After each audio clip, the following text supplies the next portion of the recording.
Salut, c'est MDR, votre rendez-vous avec les comédies françaises. Un podcast de Séance Radio, la web radio du cinéma.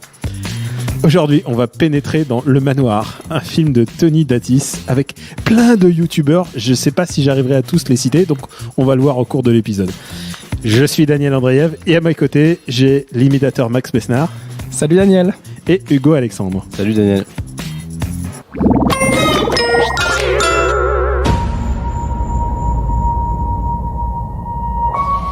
Hey, dites, on est obligé d'aller dans un trou paumé comme ça?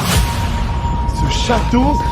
On dirait un décor de film. Bah voilà, je le sentais, y a pas de réseau. Oh putain, non. Sérieux? Ouais, 0 bar. J'ai fait une petite angoisse, mais ça va mieux, ça va mieux. Dis quel? J'ai tout pour l'angoisse. Je passe à casting pour jouer un film à Hollywood, mec. Hollywood. Ah, vas-y, range ça, c'est immonde là. Jaloux.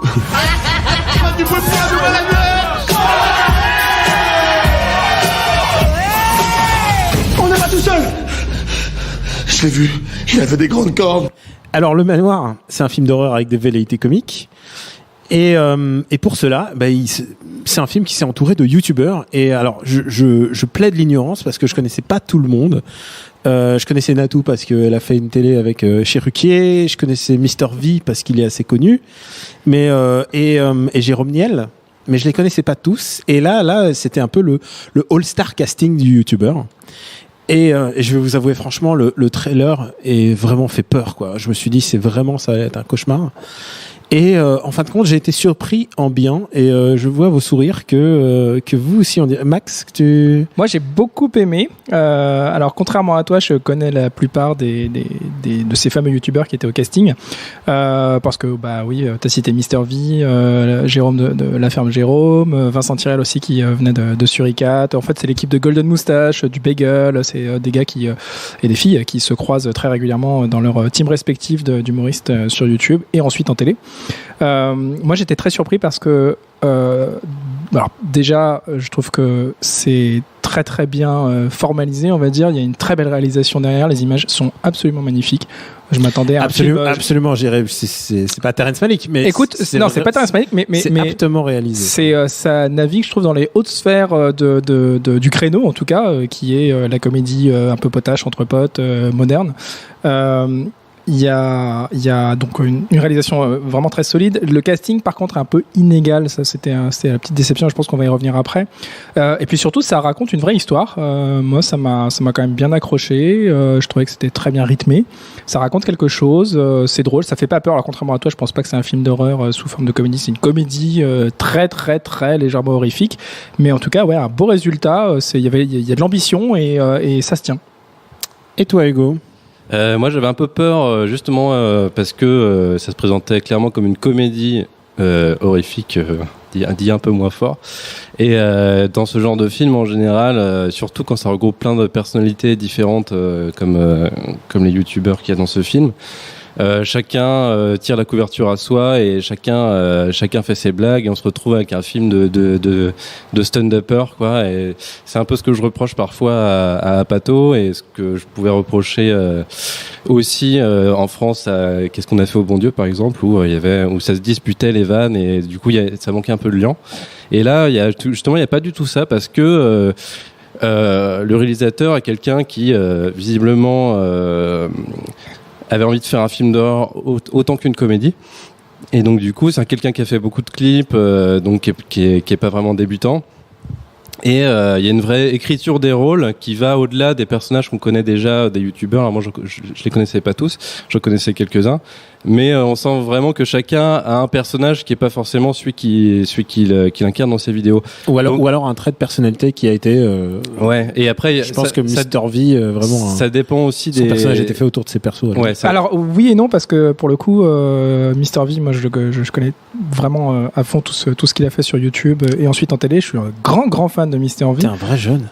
Non, absolument pas. Je trouve que c'est quelqu'un qui a énormément de talent et qui est très très drôle. Et dans le film, justement, je m'attendais à revoir certains de ses gimmicks qui balance depuis des années et des années dans ces différents personnages. Et c'était pas spécialement le cas, en fait. Je trouve il est resté derrière. Je suis complètement d'accord avec Hugo pour le coup. Alors moi, je connaissais pas trop Mister V, mais après, il y a des gens comme La Ferme Jérôme, par exemple, qui à mon avis, est pas hyper à l'aise dans un film de fiction comme ça.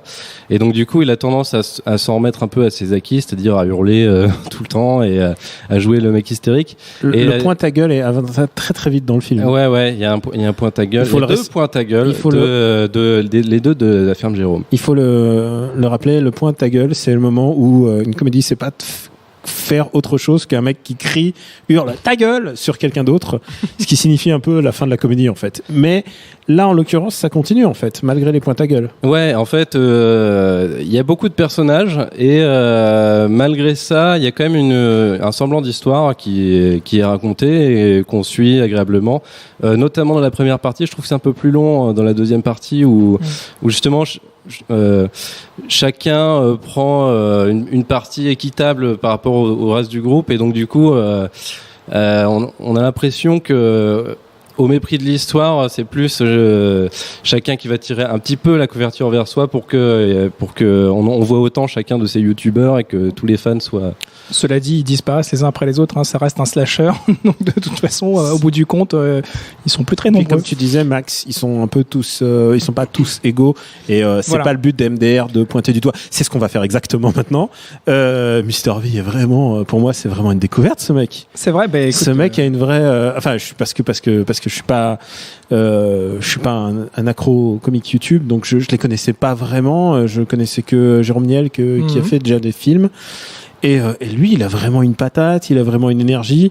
Tu peux deviner qu'il a un univers. Alors peut-être que la différence aussi avec les autres, c'est que lui, il a un background aussi.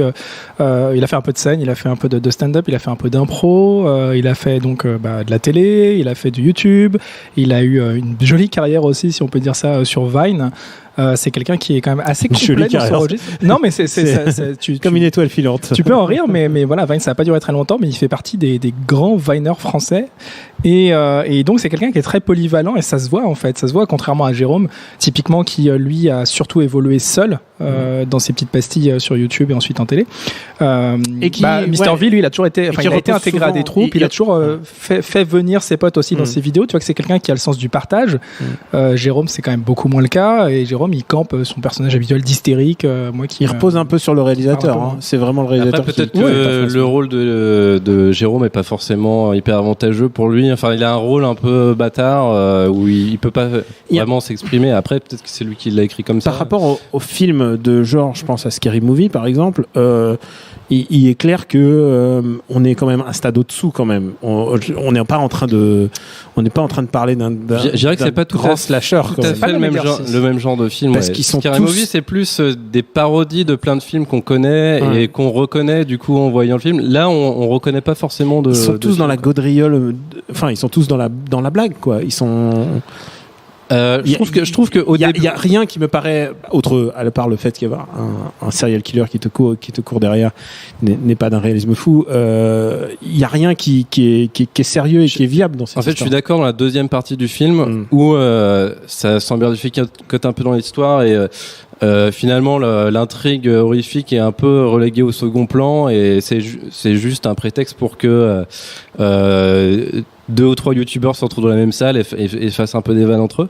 Mais je trouve qu'au début du film, il y a vraiment une volonté de raconter une vraie histoire et une certaine ambition dans la narration, dans la façon dont les séquences se suivent. Tu le soulignes, c'est assez intéressant parce qu'au début, il y a une espèce de plan séquence qui nous présente tous les personnages.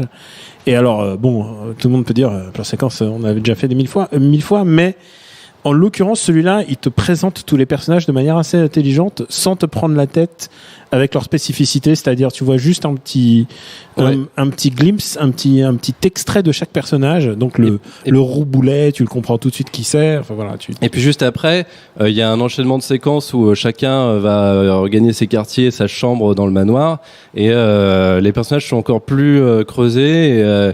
Et là, je trouve que l'enchaînement des séquences marche bien parce que 2 personnages parlent d'un autre personnage qu'on connaît pas encore très bien, et dans la scène d'après, tu comprends de qui ils parlaient, et ils ont aussi une conversation qui est un peu en lien avec la séquence précédente, et je trouve que c'est vraiment bien fait à ce moment-là, en tout cas, au début du film. Oui. On va s'écouter une petite vanne. Des grands yeux.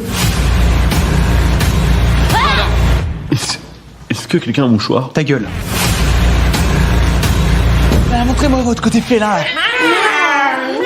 Ouais. Alors, quelle est la cible? Mammifère ou être humain? C'est vraiment la pire soirée de toute ma vie.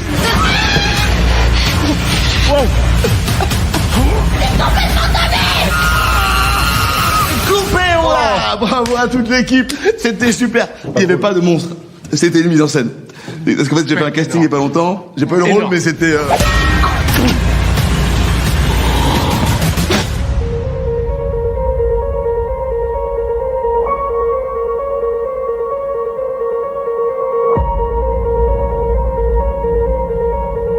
Oh putain, j'ai une barre. De quel bar tu parles?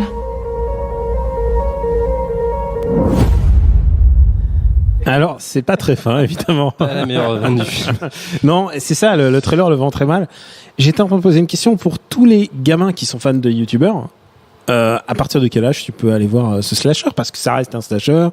Il y a, on va pas spoiler qui meurt quoi, mais il y a un mec qui se fait égorger, il y a. Alors moi, je suis pas très à l'aise en classification d'âge, mais c'est vrai que c'est un humour assez trash finalement. C'est pas consensuel du tout. C'est pas interdit au moins de 12 ans, je pense. Hein. Et je sais pas. Bon, je pense que on avait vu pire à 10-11 ans. Non, bien sûr. L'idée c'est pas qu'on ait vu pire. L'idée Mais c'est de oui, classifier c'est vrai pour que les jeunes puissent aller. C'est un humour assez noir et sans concession que moi je vois d'un assez bon œil. Il y a aussi un autre aspect du film qui est l'aspect hyper scato et hyper humour tourné autour du zizi, du caca, du vomi et tout. C'est ce qui est pas ce que je préfère. Donc moi alors je sais pas pour les enfants, mais en tout cas je préfère quand ça va un peu plus loin que les gags pipi en caca dessous de la ceinture. Ouais, mais bon, il y en a quand même beaucoup. Max, toi qui es l'expert youtubeur de cette table, en l'absence, je tiens à le signaler, de Vincent Manilev qui est pas avec nous, il aurait adoré être avec nous, mais bon voilà, Petit Prince, Petit ange, parti trop tôt. Voilà, le mec qui a une licence quand même de youtubeur, quoi. C'est ça. Peut-être Ange et Prince en même temps, peut-être. Moi, je me suis arrêté au Doug, lui, il a continué ses études. Vincent Tirel aussi, une grande surprise de... Alors oui, mais là encore, qui est ce mec? Il est vraiment très drôle. Donc Vincent, c'était l'un des trois gars de Suricat. Ouais. Donc Suricat, c'était regroupement de trois vidéastes en fait qui se sont lancés dans le YouTube game il y a quelques années. Il a toujours ce personnage. Lui, il fait aussi partie, alors comme Jérôme, hein, des gens qui sortent pas vraiment de leur personnage habituel dans le manoir. Donc lui c'est le gros déglingos. Voilà, alors déglingos pas forcément, mais le côté très stoïque, très force tranquille qu'il a dans le manoir. Voilà, c'est un truc assez récurrent chez lui, notamment chez Suricat. Belle carrière aussi sur Vine, sur YouTube, voilà. Et chaque fois que tu dis belle carrière sur Vine, je sais, ça te fait rire, mais c'est la vérité. Ouais, il fait partie des gens qui dégagent quelque chose d'assez fort, je trouve, devant une caméra, et dans le manoir, ça fonctionne plutôt bien aussi. C'est des bons comédiens en fait. Ouais, c'est des bons comédiens. Faut pas chercher plus loin que ça. Peu importe le rôle qu'ils ont. Alors lui, c'est vrai que j'ai l'impression qu'il a un peu un rôle auquel il est habitué. Mais même ça, c'est possible de mal le faire. Et lui et Mr V, enfin pour moi, c'est vraiment les deux révélations du film en tant que comédien. Et je pense qu'ils peuvent aller plus loin, contrairement à certains de leurs camarades. Baptiste fait son Baptiste, il est très bien aussi. Baptiste Lorbert, mais il apparaît pas longtemps. Il apparaît pas longtemps, mais voilà, il fait son Baptiste. La scène où il apparaît est géniale. Enfin, j'ai vraiment beaucoup ri. Il apparaît dans Perfis Therapy, sorti cette année aussi, au début de l'année. Et et tu sens qu'ils sont pas tous comédiens et que comédien c'est un vrai métier. C'est un boulot. Et tu vois, par exemple, celle qui est très connue qui s'appelle Natou. Natou, ouais. Par exemple, tu sens que son jeu est quand même beaucoup plus. Elle joue comme si c'était Harley Quinn, quoi. Natou, elle est un peu en roue libre, quoi. Ouais, là encore, c'est une youtubeuse qui s'est fait connaître en solo. Elle fait très très bien d'ailleurs ce qu'elle fait, mais peut-être qu'elle a moins l'habitude de partager. C'est quoi son univers? C'est plutôt. Elle, c'est des sketchs, c'est des comment dire, des billets d'humeur, des facecam quoi. Des facecam, voilà, c'est l'équivalent de Norman, ce genre de personnage. D'accord. C'est des gens qui se sont fait connaître sous leur nom et seuls, contrairement là encore à Vincent, Mister V, Vanessa Guide, qui elle est vraiment, enfin, je crois pas qu'elle soit pas youtubeuse, je crois pas. Hein. Alors elle, je t'avoue que moi je l'ai vu dans c'est la seule que je connaissais pas dans la team. Je l'ai vu dans Aladdin avec Kev Adams. Ouais. C'est elle qui jouait le love interest de Kev Adams dans Aladdin. Et tu rigoles, mais c'était pas un film si mauvais puisque je ne juge pas, je l'ai pas vu. Puisqu'Aladdin fait grimpe à une corde en se mettant une flèche, une comment flûte, tu justifies une flûte dans le cul. Ça sert à rien de regarder le goût. Il nous a dit qu'en dessous de la ceinture, ça l'intéressait pas les vannes. Cela dit, ouais. Si c'est bien fait, oui. Et là, mais si c'est juste une accumulation, c'est juste une flûte dans le cul. Il joue avec la flûte dans le cul. Il y avait un début de quelque chose. C'était pas le top. Honnêtement, ça aurait été ça. C'était le meilleur gag de ce film. Parce que La Cité de la Peur, c'est très pipi caca aussi, mais oui, bien sûr. Il n'y a pas de flûte. Alors cela dit, juste pour recentrer un instant, un petit mot aussi sur si on veut sur Ludovic. Sur Ludovic. Ah oui, qui est ce mec? Alors Ludovic, lui, il faisait partie du studio Bagel. Team Golden Moustache aussi, c'est toujours les mêmes potes. Et tu me parles comme si c'était Marvel et DC, quoi. Tu vois, c'est deux univers, ils ont des univers cinématographiques qui se rencontrent et qui font des crossovers. En gros, c'est vrai que c'est un peu Marvel et DC, c'est un peu tes teams Shuriken ou tes teams Golden Moustache. Donc Ludovic qui jouait notamment un personnage récurrent de policier dans les sketchs du dézapping sur Canal+ à l'époque avec le Bagel. Qui est un personnage que j'aime beaucoup. Je trouve qu'il a un certain nombre de comédiens aussi. Une bonne. Je trouve que ça confirme en tout cas ce que je pensais de lui, ce film Le Manoir. Donc c'est lui qui joue Bruno, le mec un petit peu gauche, un petit peu le puceau. Voilà. Je le trouve pas hyper aidé par son rôle en l'occurrence. Non, il se vomit dessus à un moment. Ouais. Les meilleures blagues, les meilleurs sketchs. Le vomi est pas mal techniquement parce qu'il se vomit vraiment sur la chemise, ce qui est assez rare dans les comédies. Ouais. Oui, d'habitude il vomit et ça fait une quiche un peu hors champ, et là tu vois bien le vomi étalé sur la chemise. C'était très travaillé. Un beau geste artistique. Et alors je me suis aperçu que la seule vraie c'est pas vraie comédienne le terme, mais la seule qui vient du cinéma pur et dur, c'est celle qui joue Charlotte. Ah oui. Je sais plus son vrai nom, Lila Lacombe. Voilà. Est-ce que c'est vraiment son vrai nom d'ailleurs? Je ne sais pas. Elle s'en sort plutôt bien aussi, même si elle a un rôle assez discret. Alors, j'ajoute un caméo de José Garcia. J'en dis pas plus, mais je trouve que c'est une des scènes exceptionnelles du film. Oui, c'était une des meilleures scènes. C'est peut-être le meilleur rôle de José Garcia de cette année au cinéma. Et ça, je suis prêt à parier beaucoup. On va pas spoiler non plus le dernier rôle, mais les gars, voilà. Si vous aviez à payer votre place. Le prix normal d'une place de cinéma, moi j'ai vraiment beaucoup aimé. Attends, le prix normal hors fête du cinéma ou parce qu'on là oui, c'est vrai que ça sort en fait du cinéma, donc tu fais bien de le préciser. Le prix, oui, c'est 9 euros une place de cinéma. Tes 8,5 €, 9 €. Oui, je paye. Oui, sans problème. Moi, j'ai envie d'encourager leur démarche. 8 €. Ouais, j'ai envie de les encourager, vraiment. Toi, Hugo.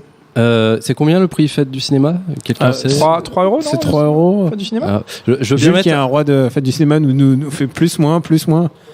3,50. C'est juste prix, hein. Si tu dépasses, t'as pas le droit de dire t'es disqualifié. À la limite, je mettrais un petit peu plus que ce prix-là, 4,50 € parce que j'ai quand même beaucoup ri. Par contre, je me suis un peu ennuyé dans la deuxième partie, donc pas un prix, un plat tarif. Mais écoutez les gars, moi je pensais vraiment m'emmerder parce que le trailer faisait pas envie. En plus, j'étais en train de dire des youtubeurs. En fait, c'est des faux jeunes. Ils sont tous à peu près plus de 30 ans. Donc je me suis dit vraiment, oh, putain non, je vais être décalé comme on dit. Et en fait, pas du tout. Donc je me suis plutôt marré. Je vais mettre 3,5 €. La fête du cinéma. 4 €, je me dis. Là, les prix augmentent. C'est n'importe quoi. Ah, et puisque je vous tiens, une reco, les gars. Ah, bien sûr. Max. Écoute, c'est très très simple. Mister V, creuser la première carrière de Mister V, la première partie de sa carrière plutôt. Donc sa chaîne YouTube sous son nom Mister V, ses vidéos sur sa page Facebook de fans. Vous cliquez sur l'onglet vidéo. Il y a notamment une vidéo que j'aime beaucoup qui s'appelle Comment je représente aux États-Unis. Elle est absolument fabuleuse cette vidéo. Et puis dans YouTube, vous tapez aussi compilation Vine Mister V. Il y a des pépites absolument fabuleuses. Voilà. Et toi, Hugo. Moi, je vais revenir au cinéma et je vais conseiller une. J'ai aucun mépris pour les vidéos YouTube. J'aime beaucoup ce que fait Vincent Tirel, notamment, que je conseille. Mais je vais recommander une autre comédie horrifique, une comédie canadienne de 2010 qui s'appelle je vois. Tucker et Dale Fight le Mal, en VO Tucker and Dale versus Evil. Et donc en fait c'est l'histoire de deux mecs qui ont un physique un petit peu ingrat, qui ressemblent un peu à des rednecks, qui partent en vacances en forêt. Et au même moment il y a une bande de jeunes très clichés, film d'horreur, donc très beau, très jeunes, et qui s'installent dans une maison pas très loin.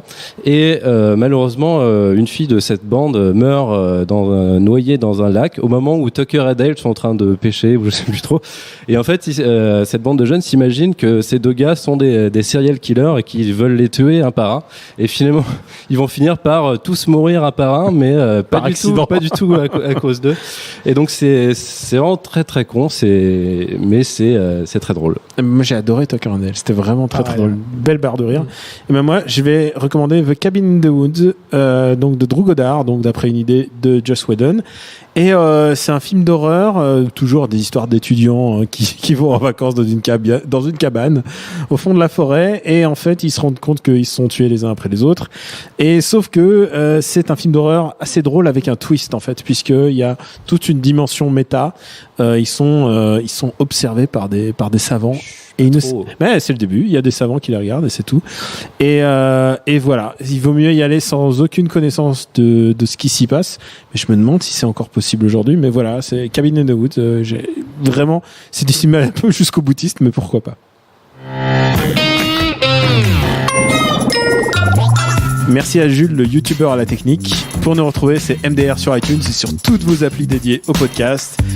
Donc, merci de vous abonner, de laisser des commentaires et surtout d'en parler autour de vous, car profitez-en, c'est la fête du cinéma. La semaine prochaine, on se retrouve avec une autre comédie sortie pendant la fête du cinéma. Et comme dit mon neveu, on a le seum.